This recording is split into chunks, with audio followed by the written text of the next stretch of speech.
Today on this episode of the People You Should Know podcast. So 2 weeks before the bar exam, luckily there's no pressure going on in my life, right? I get that dreaded phone call, mom's sick, mom's in the hospital, she passed out tonight at the Benham at a show, we don't know what's wrong. I happened to be in Somerset at a wedding, just complete random. It was the one day that I wasn't going to study. It was the one day that I was taking off. It was my wife's college roommate. I didn't even bring a book with me because I promised her, for one day, I'm going to be with you. I'm going to be focused. I'm not going to be worried about the bar. I've been studying like crazy. So we leave from Somerset, go straight out to Pittsburgh.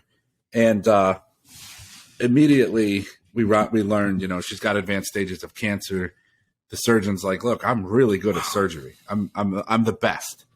But that doesn't mean that she isn't going to need long-term care, in-home care, hospice, you name it. You need to look into that. You need to look into options. And it was like, well, how are we going to pay for it? Is dad going to lose the house? Is it too late to protect assets? What are we going to do? And the surgeon was like, I have no idea. Welcome to the People You Should Know podcast, telling the stories of people you should know and allowing their greatness to inspire everyday people. And now, here are your weekly hosts, Danny Ferry and David Farwell.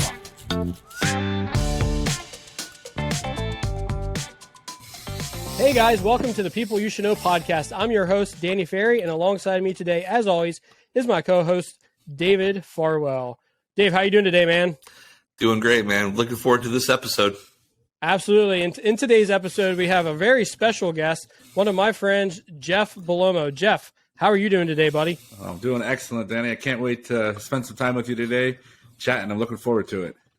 Awesome, man. Thank you so much for being on. For those of you who don't know Jeff is an estate planning and elder law attorney here in York, Pennsylvania. Since 2010, every year he has been named a Rising Star. Additionally, for those of you who don't know Jeff, he's a certified member of the Lawyers of Distinction, which basically means he's one of the top 10% of attorneys in the United States. And he also has a podcast called the Red Wagon Estate Planning and Elder Law Show. Jeff, I practiced that for many hours. You did it well, man. Yeah, thank you very much. Well, thanks for being on the show, man. One of the things I wanted to do just to kind of kick off everything here is I wanted to talk a little bit about a video testimonial that you left for me about a month ago. So for those of you who aren't already doing this, this is going to be your first gold nugget of the day, I suppose, is if you're not getting video testimonials, you should. And so I asked Jeff, hey, Jeff, could you leave me a video testimonial? And he agreed. So he recorded the video testimonial for me, and it just sat there, right? He said to me, hey, I left you that video testimonial. I was super busy, never got around to it. And so the other day, I finally got a chance to listen to it. And after listening to it, I thought to myself, holy cow, that was like the nicest thing anyone's ever said about me. Why the heck did I wait a month to watch it? So I actually wanted to play just the first part of that here on the episode, because I want to ask you some very specific networking questions right off the bat. And then we'll kind of get into some of your story after that. Sound good? Sounds good. Hi, I'm Jeff Bellomo with Bellomo & Associates. I want to spend a few minutes here and talk a little bit about Danny Ferry with Empowered Creative. I can tell you there is not a nicer human being.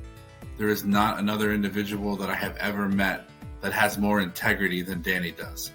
I met him at a networking group, and I actually will never forget that day that I met him. Of all the people in the room, he's the one who stood out to me. He's the one that I said, that's who I want to get close to. That's who I want to get to know and refer to and work alongside on a regular basis. And I am honored to say that I have. So we're going to just stop it right there. But I want to ask you a couple of questions based off of that. First of all, like I said, seriously, one of the nicest testimonials that anyone has ever left for me. Thank you so much for that. But my question is, because this is a networking podcast, right? And we are all about encouraging people to connect with others. And we fully believe that it's through connection with others that you really unlock your greatest potential. So I wanted to ask you, what were some of the things that some of the networking things that you noticed that made me stand out in a room full of 25 other people to you? Yeah, I mean, from the very first day I met you, I have some some core values. You know, I'm open, I'm curious, I'm aware, I'm collaborative, I'm a lifelong learner. And I think within 10 minutes of that first networking meeting that I met you at, I thought, that's a kid that's got his stuff together, man. He's someone that I want to get to know. And because I believe in a very short period, and of course I've gotten to know you a lot better since that day, Right. that you do share all those core values and that you're driven by very similar things that I am. But just your presence, your abundance mentality. I could sniff out a scarcity mentality from anywhere.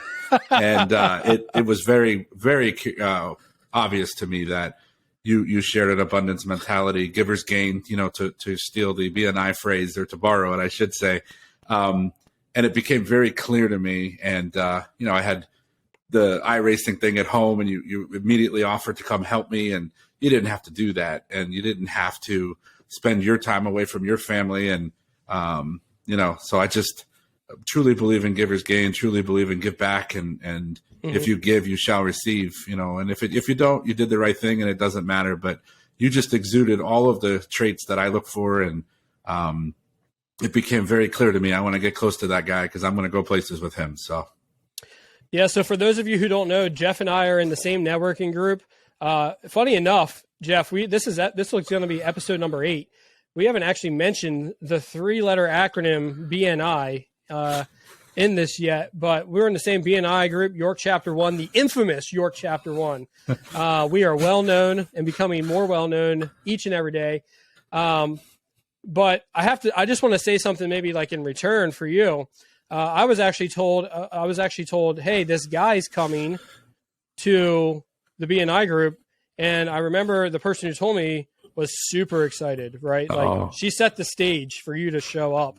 And so, after I got a chance to meet with you and talk with you, dude, I have to say that I reciprocated the same things, like, and what it goes back to, I think, we actually talked to another guest, name was Josh Hall. Okay. Talks about your vibe attracts your tribe. Yeah. And with us being very like-minded, right? We value the same things. I think that like our vibe was attracting each other to like, hey, we can refer to each other. We can do business together. We have the same mentality towards business and life and like with our core values. So very cool, dude. I just wanted to kind of jump out and do that right away because a lot of times when I heard that, I was like, there's nothing really special about me, right? I show up, I have my empowered shirt on, but I just think there's things that we don't recognize. I even told my wife this last night. I said, I can't remember one thing special, right? I did my 30-second commercial, did this or that. And I really think it comes down to that vibe. You know, people can pick up on your vibe. Oh yeah. And you know, it just connects you with other people. Dave, you got any thoughts on that? Oh man, I got so many, but I'll just leave it to one that, you know, appreciate your humility, Danny. Yeah. Anyone who knows you knows that you're a tremendous individual, wants to get to know you more. That was true for me all the way back when we first met. And it doesn't surprise me at all that Jeff is saying that. But I will say this also, Jeff, hearing what you're saying and all, just these values that are coming out. Our very first guest that we had on our podcast was Aaron Anderson. And something that Aaron said on that episode was that he really teaches his kids to teach their hearts what to love early on. And as I'm listening to you, I can tell like this is something that you kind of got trained up in. Something in your life kind of taught you to look for these values, which is just phenomenal. And I would just love to ask that question. Tell us a little bit about like where you grew up. What did your parents do for a living as you were growing up? Yeah, so my father was a facility director for a place that individuals with mental retardation lived with, and I literally lived on the grounds. So growing up, my best friends were, you know, Chucky and Dennis. And I mean, I could go on. There's probably 7 or 8 of them. And every day we'd go for bike rides, and every day we'd go in the summer for breakfast at a local restaurant named Costa's. I mean, it was just, that was my thing. So I didn't know anything was wrong. Those were my friends. That's who I grew up with. That's who I rode on my bike. And Wow. The one thing that I remember vividly from my childhood was because they were my best friends. When I got to high school, there was this initiative that they were working on where they wanted to get people into the community, and get them out working. And so one of the individuals was working at my high school, and a couple of kids were picking on him. And I was my senior year, and I lost. I mean, I lost my cool, lost everything, because that was my best friend. And Right. I was, a wrestler and a football player, and I was, fairly built. And let's just say I made my presence known, and I made my feelings known pretty well. And I'll never forget it. My principal, I looked out of the corner of my eye when I had two people up in the air against the lockers, and I looked down and saw the principal standing there. So when it was all over, I walked down the hall and I walked in his office, and I had my head down, and I said, "Would you like to see me?" And he said, "No, not at all, Jeff. Have a great day." I said, "Oh, thank you." And I walked out. But definitely, I mean, that was something that certainly shaped who I am for the best. I mean, it was an incredible experience for me, and certainly shaped who I am, and shapes how I raised my daughter. And we all have something special to offer, regardless of a disability or anything else for that matter. My mother was a housewife and a homemaker, and took care of my butt and drove me around and did everything that she needed to do to make our family run and tick. And I was playing 4 or 5 sports at any one time, so she deserves all kinds of medals. And we've lost her in 2015, but certainly one of the nicest human beings that I've ever met in my life. Generous, giving, caring. I feel like certainly I got my mom's heart. There's no question about that, for sure. So, Jeff, where did you grow up at? In Evansburg, Pennsylvania. So it's smack between Johnstown and Altoona, and kind of out in western Pennsylvania. And it's a very small town. I mean, I think I remember seeing on the car wash when I was living there, population was like 3,300 or something. So not a big area, certainly a lot of farmland. We grew up, on the farms and doing that kind of stuff, and hard workers and blue collar, and just I loved it. I think it was a great town to grow up in, very sheltered. And then I went on to Juniata College, which is in Huntington, Pennsylvania, so not much bigger. Again, very sheltered, outside of State College, and a lot of farmland. And so I certainly grew up learning work ethic and just caring for others and helping others in need, for sure. So, Jeff, I just have to ask you, because I experienced this myself. Like, before I got into digital marketing, right, I was in the medical field, and I had this idea of what it was going to be like. Yeah. And then when I got there, it was completely different. So I wanted to ask you, were there things about being a lawyer that you kind of romanticized about and thought that that's how it was going to be a lawyer? And then day one, you walked in there and you realized, oh, crap, like this isn't how it's going to be. Yeah, for sure. A Few Good Men, right? Jack Nicholson. You want me on that wall. You need me on that wall. Like, I just envisioned that, getting some witness to buckle under the pressure that I'm causing and just intimidate them. And you graduate law school, you get your first job, and I was a litigator for the first couple of years. So I was like, yeah, man, let's go, let's tackle the world. And, 90% of the cases settle. The next 5% settle, as you're walking into the courtroom, or while you're in the courtroom, you make a side deal. And then the 5% that actually go, it's nothing like that. I mean, you can't control the witnesses. You can't intimidate them. They're so well coached, and, jury comes up with results that you can't imagine how the heck they came up with that result. And so it just absolutely was not what I wanted and what I envisioned, just me, scaring people and intimidating people. And I guess you know me already. You're probably laughing that I even thought that I could do that, but it just wasn't that at all. And even litigators really don't get in the courtroom that often, and it's nothing like that at all. But I still hope maybe one day I'll get my opportunity to do that. So that's awesome, man. Yeah, there really is. And I know several lawyers, several attorneys, Jeff, and it's always such an interesting thing to me to find out. I mean, I grew up with a very limited understanding of people who were, you're just a lawyer, right? And a lawyer practices all kinds of law, but that's really not the case. And it's so intriguing to me to have you here and to find out that your role in what you do is estate planning and elder law. I think that's just there's got to be a story there. Like, how did that happen? Tell us about the events or the series of events that took you down that road of becoming an estate planning and elder law attorney. Hey guys, I really hope that you are enjoying this episode of the People You Should Know podcast. We want to just take a quick break to talk about one of our sponsors, Empowered Creative.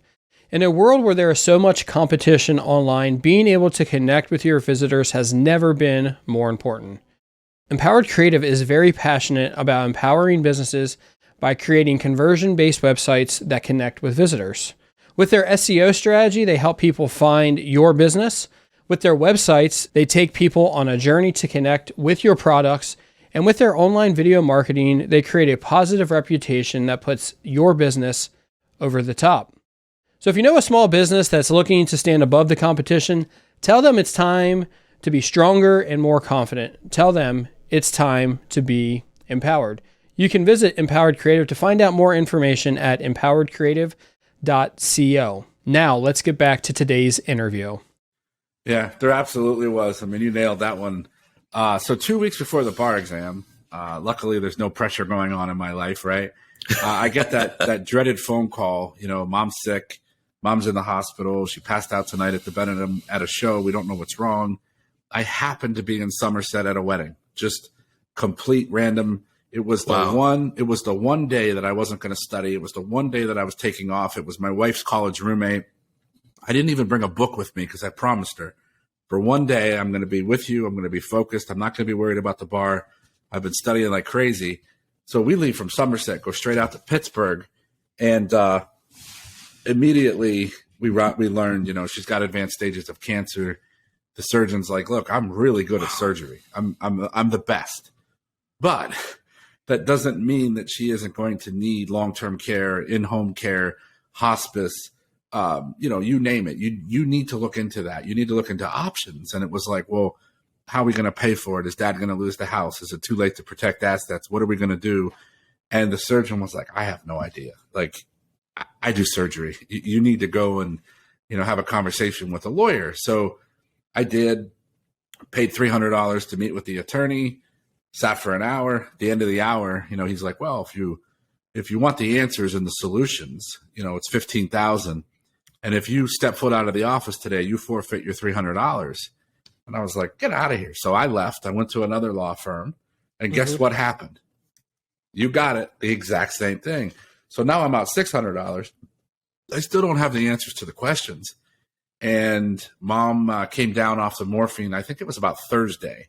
And I'm 1 week from the bar, just to kind of give you perspective. And I'm still out in Pittsburgh. I still have no books. I'm still just with my family. I don't care. And my mom comes to, and the first question out of her mouth, what's going to happen? Is dad going to lose the house? How are we going to pay for this? Is it too late to protect assets?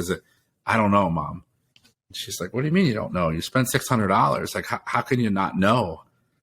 Like, well, this is what happened. So I did. I made a promise that day that I won't ever let that happen when I'm a lawyer. But what I underestimated was, I mentioned earlier all the credentials and, certainly I'm one of the most credentialed attorneys in their practice area in the country. But that doesn't help you pay bills. That doesn't help you make money. So I needed a JOB and I went and got one. But when you're a young associate working for law firms, your job is to bill. Your job is to make money for the partners. And you know that. Going in, it's no secret. So I became a jack of all trades. I worked at a firm that essentially did everything. So I was litigating, I was doing wills, I was doing landlord-tenant hearings, business work. You name it, I was doing it. And I didn't know what I was doing. I would wake up at night in sweats. I would freak out all the time because I was like, oh man, this isn't what I romanticized, to use Danny's word. And I thought this isn't. So I went to the partners and I'm like, can I specialize? Like, can I do one thing and do it better than anyone else? And they're like, no, that's not our firm model. Like, if you want to work here, you're going to be a generalist. And I was like, but I'm a master at nothing. I don't feel good. I don't feel like I'm giving clients what they deserve. So I left and went to another law firm that was going to let me specialize in business and estate planning. But one thing led to another, and I started doing all kinds of stuff. And ultimately, I was like, you know what? That fire's coming back.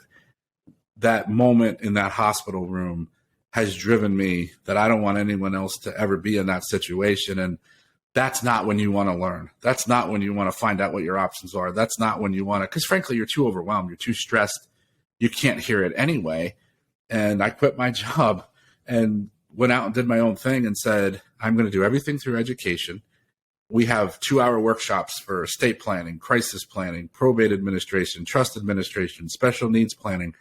And my entire kind of business model is, if you give me 2 hours of your time and you're willing to come and watch a workshop, I'm going to give you a free consultation with me or a team member or someone on the team to talk about your specifics and answer your questions.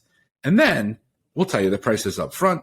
There'll be no money exchanging hands until you're ready to hire us. So when you do hire us, it's because you like us, you trust us, you want to work with us, not because we have $300 of your money.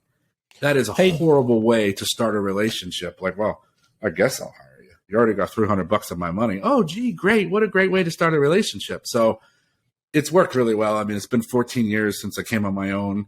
And as I mentioned, my mom did pass in 2015. So, that certainly motivates me now even more, now that she's passed on. And it makes me want to kind of conquer the world and spread the wealth of education even more now that I've lost her. And remembering those emotions in that room is something that drives me every day. Yeah, I actually wanted to ask you about that, Jeff, just if we could go back to kind of that moment or that day, like, what were some of the emotions that you were feeling, right, when you gave 2 different attorneys $300 each, and that was their response? It wasn't necessarily empathy. It wasn't necessarily, how can I serve this gentleman the best? He's going through a rough time. Like, what were the emotions that you were feeling in that moment?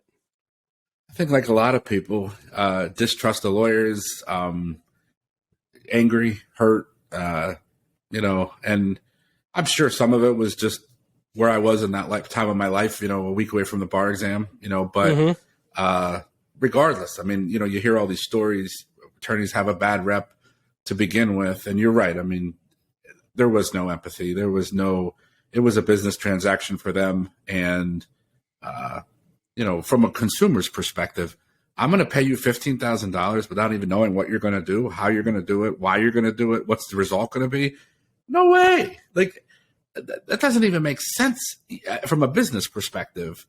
And, I did get chastised by some other lawyers. I still do, in that I give the free consultation. I give the free education because their motto is, all we have is our time. All we have is our advice. You shouldn't be giving it away for free. You're hurting the industry because you're bucking us and you're trying to give away things for free. I'm building a relationship, man. Life is about relationships, and I'm willing to commit and educate you to build a relationship. And I'm betting that when you meet us and you spend 2 hours with us, you're going to like us. And I'm betting that when you come in for the free consult, there's a really good chance you're going to hire us. But I'm okay if you don't. I'm okay if you walk out and you take the education and you go somewhere else or you wait for a few years. But I can't tell you how many times somebody comes in this office with the folder that we give them in the workshop. And, maybe mom's in the nursing home now, or maybe dad passed away, and they've got that folder under their arm and they bring it out and they say, I still have that folder you gave me that day. I still remember that training. I still remember that education. And right. That warms my heart because they'll never experience what I experienced. And I do think that it's shaped, not only my life and the way that I am in my personal life, but absolutely shaped the way that I run my business. I mean, it was really easy to decide how to create this firm. I wrote out all of the things that I couldn't stand about other firms and said, what would the opposite of this be?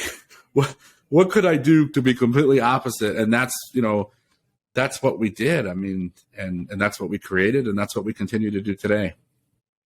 I wanted to ask one more follow-up, Jeff, because you made a really valid point, which is, again, we're very like-minded, right? And you said, and you mentioned that it's about relationships. Yeah. I think the question that I want to ask you is, why do you think that some businesses, I mean, it seems very insane. Like that's the word I want to use. Okay. That you wouldn't base your business off of relationships, but yet that is the case.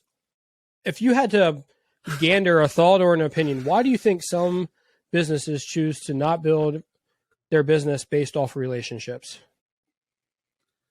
Well, I mean, for the lawyers, I'm gonna kind of segregate Sure. this a little bit. There's something about law school, and it was never stated. It was never. I didn't drink there's no Kool-Aid in the side that we were drinking or anything, but you really do graduate from law school with this elitist mentality almost. And it's kind of one of those like Field of Dreams things. Like if you build it, they will come. If you hang out your shingle, they will come. And Yeah. I remember having conversations with partners of the firm that I worked for, like, we should be in networking groups. We should be building relationships. We should be out in the community. And they're like, oh, lawyers don't do that. Like, lawyers don't market. No, you hang up the shingle, you do a good job, and you're going to get lots of work. And I mean, even to this day, I say that out loud, and I laugh, and I think, how are they still in business? I mean, I don't understand it. Like, and that's how it is in the legal field now. Right. I have most of my experience there. I coach a lot of law firms across the country, a lot of lawyers across the country who want to learn how to run a business and not just be a lawyer. But, lawyers believe if they're a good lawyer, they will be a good business owner. And the truth is they have nothing to do with each other.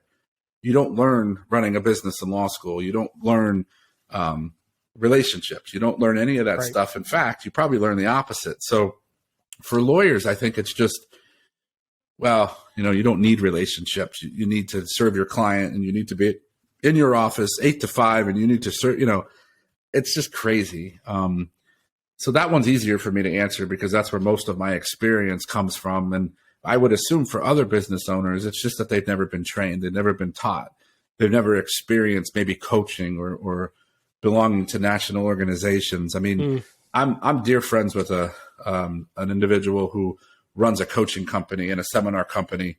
And it's a wonderful company. And I love the man more than anything. And I would do anything for him and his family.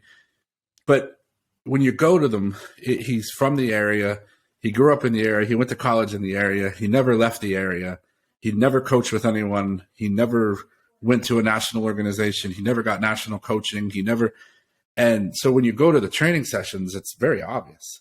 And it's like, man, you have so much you could do here. Like this thing could be 100 times bigger, 100 times better, but you need to experience life. You need to experience the country. You need to experience coaching and business and relationships. And most of the people that I met, when I would say to them, I'm an abundance guy. I'm giver's gain. I'm gonna give, and I believe that in return I'm gonna get. And if I don't, that's okay. I still did the right thing. And they kind of look at me like I had two heads or two eyes, and I'm like, it's all about relationships. Relationships. What does relationship have to do with selling widgets? It's everything to do with selling widgets, So I don't know. I think it's more probably lack of knowledge is my guess. Wow. I feel like we could stay on that topic for a good while, Jeff. Yeah. It's really refreshing to have this conversation with you and just to hear not only your mindset about law, but to really see the heart that you have behind this. Your motives have more to do with with what's coming from that heart. I have a great mentor of mine who says all the time, whoever serves most wins. Yeah.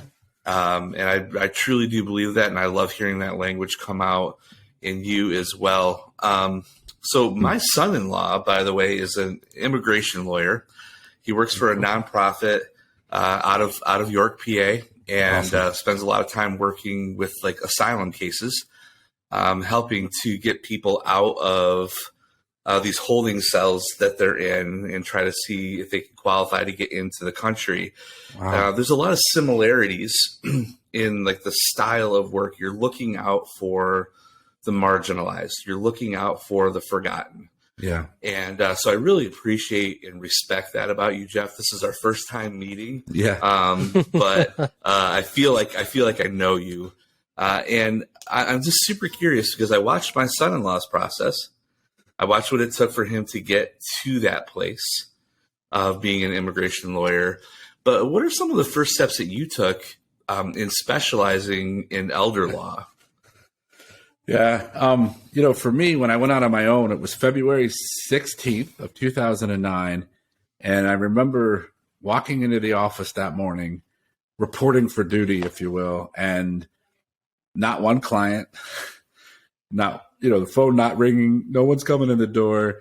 And that's not what I thought, that's not what I hoped for. That's not what I expected. And about 6 months went by, and it became very clear to me, I did not know what I was doing. It became very clear to me there was no systems, there was no processes. I'm a systems and process guy. And I'm looking around, and I didn't even know how to create them, to be completely honest with you. I did have my master's at that point. I did have a certificate in estate planning, but I didn't know much about elder law. I mean, a little bit, dabbled in it, if you will. So I needed to get more expertise. And I happened to be at an event. NALA is the National Association for Elder Law Attorneys. And I was at their conference in Jersey City, Jersey. And it was in the fall of 2009. And I met an organization called Lawyers with Purpose. And I was talking to the owner. I was talking to the salesperson. And I was like, that is me. I mean, they education based, they do workshops first, they give free consultations, and it was all about systems and processes. And I was like, that's exactly what I'm looking for. That's what I need. And I bought in hook, line, and sinker. And I'm one of those people that, I'll work everyone 2-to-1. I'm gonna do what I want. I'm gonna get my goals. I'm gonna hit where I want to hit. And I just did what they told me to do. And I didn't question it. I didn't second guess it. Whereas a lot of other people that I know very well second guessed everything, changed everything, made it their own. They had to massage it. And I think that's partly a lawyer thing, to be honest. And I didn't. I said, look, they're a national company. They put millions of dollars into this system. Who am I to question it? Who am I to tell them they're wrong or try to recreate things? And frankly, why would I, right? I'm paying for it. I might as well take advantage of it. And I remember the owner, Dave Zampano, from the front of the stage, basically saying, I just want to tell you guys about Jeff and how stupid he is. And that's why he succeeds, because he doesn't question things. And my heart was so warm that day. I've never liked being called stupid so much in my life. And I knew he meant it as the utmost compliment that he could possibly give. And I coined a phrase in the national organization called follow the damn system.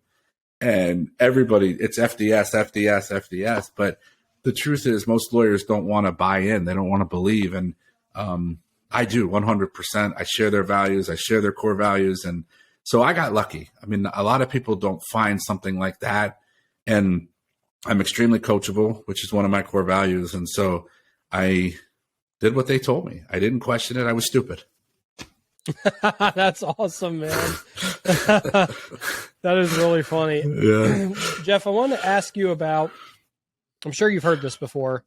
We've talked about it on the show before, this saying that the riches are in the niches. I'm sure you've heard that before. Yeah.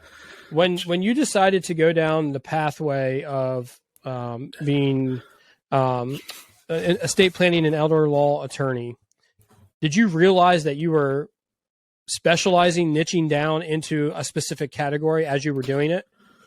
I knew I was niching down. I thought you were going to ask the next question, which was, did you realize that it would be lucrative? And no, frankly, I didn't care. I mean, at that point when I was doing it, it was because I wanted to do the right thing. I didn't believe in the billing practices. I didn't believe in the $300 to relate, the non-relationship. Sorry, I almost said the wrong thing there.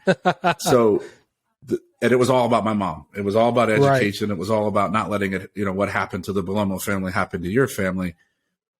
And then over the years, when I was able to reflect back, I was like, wow, there is money in this, and you could do well, and you don't have to apologize for it. You do the right thing, you take care of your clients, you take care of your team, and the rest of it will take care of itself. I mean, I truly believe you can't go after the money as the goal. But certainly if you do the right thing and you take care of people, it's often a byproduct. And so, yeah, I niche down for sure. And, I believe in that phrase. I mean, I tell people that all the time. And it worked out, and certainly, but even if it hadn't, I would have been very happy about where my life is and what I'm doing to help people, even if there wasn't money in it.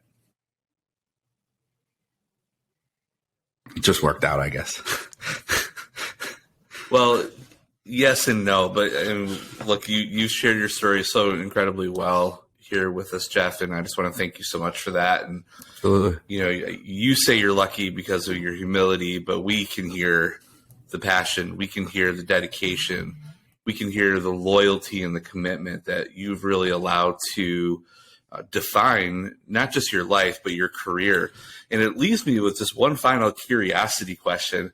You've mentioned this twice now during this episode. I would love it. Would you just be willing to share what are the core values that you operate by as a lawyer, as an individual? Yeah. So, be open to new ideas, be open to others' opinions, others' thoughts and ideas, be curious, always make ways to be better, to find new ways to do things. Don't always believe that you're right. Be curious, be aware of others, be aware of your surroundings, what you're doing, how you're showing up, how you're presenting yourself to others. Collaborative, be collaborative, help others, give. I mean, that's the one thing I love about our national organization is if I create something, I make it available to all 550 members. If we think of an idea, we make it available. And, believe it or not, that is not lawyers in general. They're very secretive. They're very private. They don't want to give their secret sauce away, if you will. I don't care. If it could help one person in the group, I'm in. I'll give it away for free. I don't have any interest in making any money off of it or anything. And I'm a lifelong learner. I mean, I truly believe in learning. I mean, you've never made it. There's no ultimate goal in our life. We're always striving to be better as an individual, be better as a business owner. And so, I'm constantly coaching. I'm constantly joining national groups. I'm on the road a lot. I travel. I believe that, some of the best things that I've ever been taught were in California, in Arizona, and obviously all over the country. I'm just picking some of the places that I remember attending. Unfortunately, a lot of my individuals that I'm close with in New York, attorneys, they don't leave the area. They don't want to spend money. They're afraid. They look at it as a cost and not an investment. So I'm very proud in that I'm a lifelong learner. I think the day before I die, I'm probably going to attend some sort of educational thing or growth thing the day before I die. So that's all right. That's what I want. So those are my core ones. Right. Our law firm also has values that we as a team created, put people first, get stuff done, follow the darn system. There's a couple others, but I truly believe in surrounding yourself with people that share your values and your beliefs. And remember, write them down. Have them. We have them hanging in our offices so that we always are looking at it. We're always remembering it. And that's kind of a little bit about me and the values that I share. No, I really appreciate all of those. I want to ask one more question about you specializing in a category, because I'll tell a little personal story. Probably around like 2010, I became very familiar with like the concept of finding a niche, as Americans say, niche, if you're overseas. Yep. Okay. And one of the things that just perplexed me, and maybe I'm the only person on the planet that had this, was that I found it extremely difficult to do that if my motivation was riches. So the saying, and this is, I would love to hear your thoughts on this, Jeff. The saying is the riches are in the niches. And I feel like I just need to change that a little bit, because, and this is the wording I have. I love your opinion on this. I think the riches are in your passion. Yeah. Because if you're not passionate about something, you really don't, you're not able to really specialize and niche down into that. And as we've been having conversations with people, and we even just did an episode that released today as we're recording this about starting a podcast, right? Right. And we said, if you're not really interested in your topic, you shouldn't start a podcast, because you're not really able to serve people well. You're not well, so I would just love to hear your thoughts on like what you think your motivation should be when you're niching down, and like maybe what that process should be like for people. Like if you have any suggestions or thoughts about that. Yeah. So as you were talking, the thing I was thinking, Danny, was the riches are in passionate niches. Yeah. At first, you're right. If you're not passionate and you don't believe in it and it doesn't wake you up every day and be excited to show up and motivate you, forget about it, right? As my friends say in New York, that was horrible. Anyway, but that has to be what you do. You got to be passionate. I mean, money is only going to take you so far, and then it's not going to take you where you want to go, because if you don't have passion, man, you're going to burn out. You're not going to want to do it. You're not going to show up with empathy and be there for others. And that has to be first. I mean, that's why our core value in the office is put people first. If you show up first for the others, it kind of happens. It kind of comes. And that's for me, I think that what you're sensing from me is just, I found my calling. I found exactly. the Yeah. thing I think that's amazing. Yeah. I wake up now out of bed and literally I'm like, oh man, I get to do this. Like, holy cow, like this is amazing.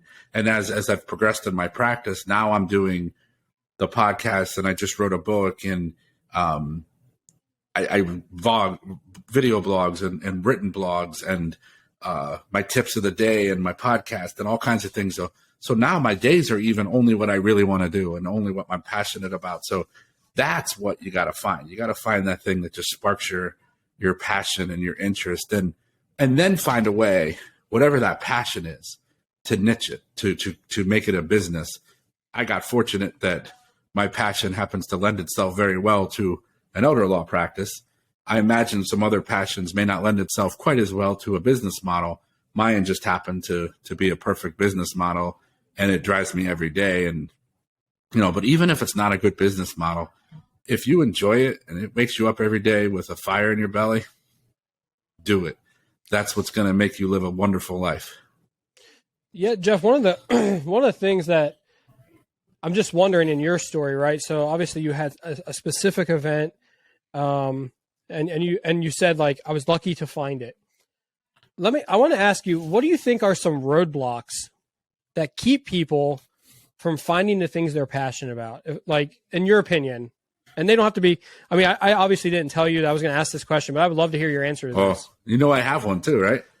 Absolutely. Fear of failure, fear of being right, fear of being liked. Most people have that. They're driven by fear. They're driven by wanting to be liked. And I am. I mean, there is no doubt in my mind, Danny, I don't know if we've talked about it, but I want everyone to like me. And every time I work with a coach, or every time I self-evaluate or self-reflect, I know that's my weakness. Now, it might also be one of my greatest strengths too. True. But it is definitely one of my weaknesses. Now, I don't personally have a fear to be right. I don't care if I'm right, as long as it's what's best for the team and the firm and my clients. I don't have to be right. So that doesn't motivate me. But you asked me, what is it that a lot of people, and fear of failure and fear of success. Actually, a lot of people are very afraid of being successful, and they don't want to make money because something happened in their childhood that told them people who make money are not good, or they're evil, or they're greedy, or they're whatever it is. And that was me. It took me a lot of years, a lot of coaching, a lot of therapy, to realize, as long as you're doing what's right and doing what you're passionate about, it's okay to make money. There's nothing wrong with that. So for me, fear of success, fear of failure, fear of being right, and fear of being liked. Man, I think those are absolutely incredible. One of the things I wanted to comment on, I actually asked Dave then to give. He's been able to see this firsthand in my life, and so I don't want to just put you on the spot necessarily, but I'm the opposite, Jeff, and actually used to be to the extreme opposite, which was really unhealthy as well. So you say, like, you say, like, I really want people to like me, and I used to have like the opposite, like, I don't care if you like me or not. That's okay. Awesome. But that's also a very unhealthy space to be in. And so Dave has actually had a front row seat to this over the last 5 years, where for me, it's been a faith journey where, like spending time in prayer with God, and then having conversations with friends like Dave and other people, you know, I've moved away from that space because I realized like I need people. Yeah. And so if I have the attitude where I'm like, I don't even care if you like me, I'm never going to have anybody around me. My vibe is going to push everybody away. Right. And so I think it's really funny that you say like that one of yours is fear of being liked. And I would say for me, one of the roadblocks that I probably had before was the fear of not caring if I was liked. Yeah. Dave, can you comment on that a little bit? Because I know you've kind of had a front row seat to that. I'd love to hear your thoughts on that. Yeah, you know, ironically, I don't know. I was a little bit surprised by this. Hearing you share that story, slightly emotional for me as a friend, just to consider going back, like, wow, 5 years ago, where you are now. I mean, phenomenal, absolutely phenomenal. I used to secretly admire your indifference. Like me, don't like me, you're going to get the truth. Here it is. Suck it up. You know, and it would make me angry, and I would secretly admire you for that because I'm wired more like Jeff, right? I want everyone to like me, and so when it doesn't happen, or when you hit that indifferent person, you're kind of like, whoa, what's happening in my life right now? And but what I love, Danny, is that you still have that indifference. It's still there, but in a very healthy way. It's still there, but the amount of grace and the amount of care that you give out to the people around you, it's more about you want to make sure that other people feel cared for by you, but you don't necessarily care if it's reciprocated. Right. And for me, that is a very, very healthy journey for somebody coming from your perspective. That's what it looks like when it comes into a place of maturity. And so I think that's just really, really powerful. I don't know if you knew where I was going to go with that answer, but, you know, that is my perspective, my reflection on, you know, over the last several years of your life and where that's come to. And Jeff, I'm going to even say for you, you know, this is just one of kind of, you know, what I would say like my, you know, superpowers. I tend to have pretty, you know, keen insight into people. But, you know, Jeff, I just want to say to you that you're probably further along in your journey than you think you are. And there's just something about you that's just incredibly genuine. When somebody gets to a place of genuineness, it's totally okay that you want people to like you. But it's also okay if they don't. You're going to continue to serve, and you're going to continue to give out. And I just want to commend you for that. Yeah, and then listening to you talk about Danny, I'm very jealous because I have spent a lot of money on coaching to get even remotely close to where you are. And I still struggle with it. But, yeah, I appreciate the kind words. And I think it's a gift, man. I think that you've channeled it in such a way that – and I can tell you, had you showed up that way to me, I wouldn't be here today. Right. Wow. I don't put people in my life that are like that. So I wouldn't be here. You don't show up that way at all. The fact that you're aware of it is incredible. I mean, that's awesome. And, you know, I'm trying to come to you. We'll meet in the middle here, right? Yeah. But I think it's awesome. So you don't show up in a place like that. You show up exactly as David said, which is, you know, you care and you care about people. You don't care if it's reciprocated necessarily, but you do care, man. You're an incredible human being, and it exudes off of you. The vibes off of you are just you're someone I want to be around. You know, I have a phrase all the time, which is, you know, don't waste your time on people that you're not excited to be with. And I mean, you'll notice the little bit of interaction that we have, the people that I'm closest with and that I hang out with, and then the people that I'm not. And it becomes very obvious the reasons why. Yeah, absolutely. I want to thank both of you guys. for, just the encouragement. I think that's the big thing. One of the biggest areas of growth in my life is that just to spend more days being encouraged and being an encourager, if nothing else. So thank you both for the kind words, and I accept them and receive them. That's Jeff, awesome. before we get going here, I want to talk about one more topic. All right. And this is the role of networking in building your business, right? This is where we met. This is when we get into our networking meeting. This is where the rubber meets the road, right? That's what we kind of say in the meeting. So just talk to me a little bit about what role. Obviously, you weren't always in BNI. You network in many different ways. But just tell me about like what the importance of that networking has played, and maybe talk about like where you think you would be if you didn't put a importance on networking.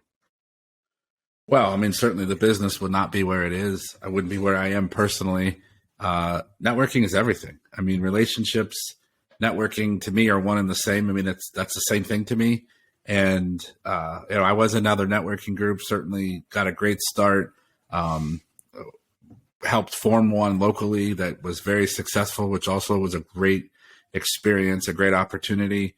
And as far as my kind of the way I go into those meetings, and I hope that it comes across this way, is I'm all about giving. I try to give more referrals than anyone. I try to bring in more guests to try to help grow. I try to do more one-to-ones. I try to do more CEUs. I just try to put into the universe what I want. And then I figure whatever happens from it, it's okay, because I still did the right thing. And eventually, usually networking, relationships, they'll always come back in spades. I don't think that can be your motivation, because I think that comes across as disingenuous and people see right through that.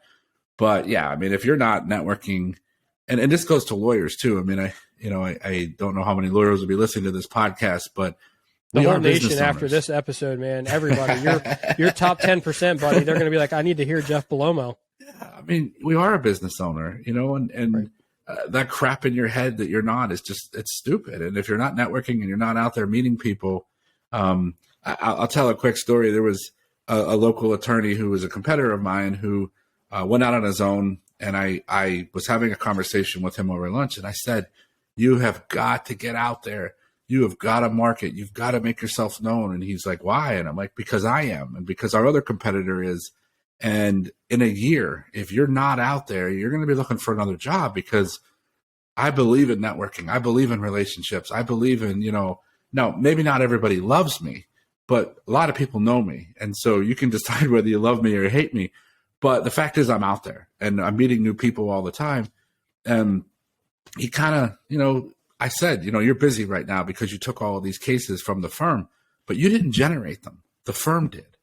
And so you've got to start building these new relationships and get your networking under your belt, because in a year, you're now competing with two behemoths who are out there constantly and are in the community. And unfortunately, he didn't listen. And ultimately, he ended up having to go get a job at another law firm because a year passed. He didn't have any relationships. The phone stopped ringing. And I think of that example all the time. And I think, I even told him how to beat me. I told him what to do to be better than me. I didn't hide it. I wanted him to succeed. There's plenty of business to go around. There's plenty of business for all of us. And I wanted him to do better, and I wanted him to succeed. It was really hard for me a year later to have that lunch where he's like, I didn't believe you. I didn't take your advice. I didn't trust you. I didn't believe you. I didn't think it was real. You were so right. I'm like, I didn't want to be right. I don't need to be right. Yeah, so exactly. Networking is everything, man. It's all who you know. It's nothing about what you know. It's all on who you know. Jeff, if someone was wanting to get started with networking, right? Let's say they didn't have any budget. What would be the first things you would tell them to do? Get out there. Get out in the community. Show up at Rotary events or chamber events, or even the free ones. If you don't have the money to do that, be present, be around, give back to the community. Just be there for people, and always try to put great in the world and abundance, and it will come back. There are a lot of free options. Get involved if you're a religious person. Get involved in your church. Give your time. Give your energy. Just put out there what it is that you want to receive, and you'll get there, man. You'll be successful. Dude, I love that. Dave, I wanted to pass it over to you if you have any final questions or thoughts that you'd like to share with Jeff before we let him go. Yeah, I don't know that I have any more questions. It's always funny when we have somebody on our show who has their own podcast. They just kind of roll into the next questions that we would have already asked, and they're just doing it on their own. So, Jeff, you've been a pleasure to have on the podcast. A thought was coming to me that I'll just pass along to our listeners. I can hear this in your story. It's been a motto of my life, something I'm teaching my children to do. And that's if you recognize that there's a hole in your heart, and I hear this in the story of your mom, right? If there's a hole in your heart and you don't know how to fill it, start giving away what you wish you had. Yes. Because that's it. It's going to fill that vacuum, that thing that you're missing out. If you start giving what you're missing, you'll get filled. And it seems counterintuitive, but proof positive today here on the People You Should Know podcast with our guest, Jeff, that in him having this void with his experience with his mother, giving away what he wished he had and finding himself more fulfilled than he ever was in his life. And let that be an encouragement to all of you out there. Allow the networking that you're doing, allow the thing that you're trying to start, whatever it is or whatever you're working on. Let today's episode be an encouragement to you. If you don't have it right away, just keep giving, keep serving, and you will find that you ultimately have more than you ever thought you could. Absolutely. Jeff, I want to give you an opportunity real quick to promote anything that you got going on. I know you got a lot going on. Again, you're somebody who believes in serving, and you're somebody who's willing to offer the education to educate people for free. You're not charging them $300 up front. Nope. Because you believe in serving people first. So let people know how they can get educated and maybe learn more about what you do there at Bellomo and Associates. Yeah. So we offer weekly workshops. You can check us out, BellomoAssociates.com. You can give us a call, 717-845-5390. We've got workshops in York, workshops in Lancaster. We even have a link to all of our workshops that we can send you if you call the office so that you can watch it from the comfort of your home. That way, not everybody's comfortable being out in a group yet. So also, you can catch me on my podcast at the Red Wagon Estate Planning and Elder Law Show. My book should be coming out in March, so stay tuned for that. And just one final comment, which is you can do anything. I don't care what life you're in, what business you're in. Set a goal, write it down, make it real, and it will come true. I mean, there's no way I would have believed where I would be today, and just setting goals, writing them down, sharing them with the universe. And it's amazing what happens, man. The universe conspires to help you get where you want to go. So just be who you want to be, put out there what you want, and you'll get it back in return. Well, Jeff, thank you so much for being on. And ladies and gentlemen, Jeffrey R. Bellomo, as I'm seeing on my screen, Jeff Bellomo is a person that you need to know. Have a good day, everybody. Thanks, Danny. Thanks for joining us this week on the People You Should Know podcast. A very special thank you to today's guests for sharing their journey with us. If you have been listening to the podcast and have really been enjoying it, would you consider giving our show a 5-star rating or leaving a review? If you are on a platform that allows you to do that, leaving us a review will help other people to discover our content and could be the difference in them making the connections they need to unlock their greatest potential. More importantly, we want to hear from our fans and would love your feedback so we know how our show is inspiring you to chase your dreams.